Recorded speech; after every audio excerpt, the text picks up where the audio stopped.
So much of my leadership is with a gulp and a sigh. So, no doubt you can relate to that too, and feelings of not knowing what to do. So, I want to take you back to a time in your life when I suspect you weren't so sure what you were going to do.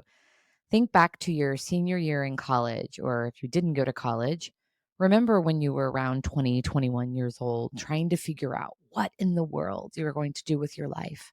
Why in the world do we put so much pressure on ourselves to have that figured out at that time? Who in the world do you know that is doing what they are doing today that they thought they would be doing at 20 or 21? Nobody I know. As I started my senior year at Indiana State as a 21-year-old, my plan was to get a PhD in clinical psychology, and it didn't dawn on me that that wouldn't happen because to that point, things had worked out pretty well. I had a 4.0, I had okay GRE scores, I had very strong letters of recommendation. So I spent all this time applying to these programs, and yet I didn't get accepted to a single one. And suddenly I had to figure out plan B. And I remember just being terrified and so scared.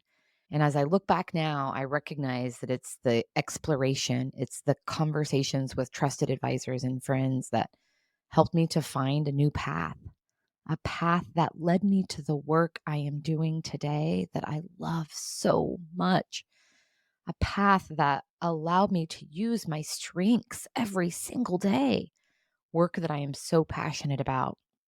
Well, listeners, I'm really writing this for my daughter, Mason. No doubt there's some relatable leadership lessons in this, but my daughter, Mason, is in her first semester of her senior year at IU right now, and she's feeling some of these familiar feelings, the things I described, the nervousness about what's next.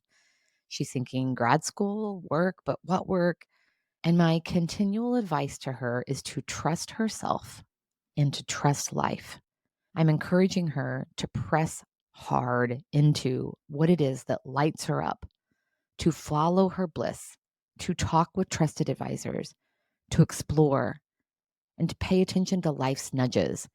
And aren't those things the day to day things for any leader that are going to lead us to goodness? Pressing into what lights you up, following your bliss, talking with trusted advisors, exploring, paying attention. Mason is brilliant and has so much to offer this world, but as she gets sucked into worry and pressure, she misses out on the opportunity to connect with her bliss and connect her bliss to the possibilities, just as you do. As Oprah Winfrey, I always love a good Oprah quote, as Oprah says, when you don't know what to do nothing.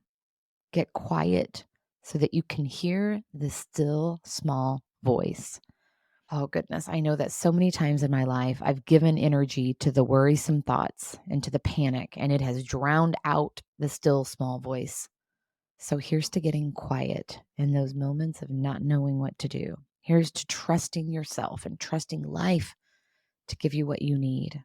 What a great way to take care of yourself and each other. And Mason, my sweet girl, you've got this.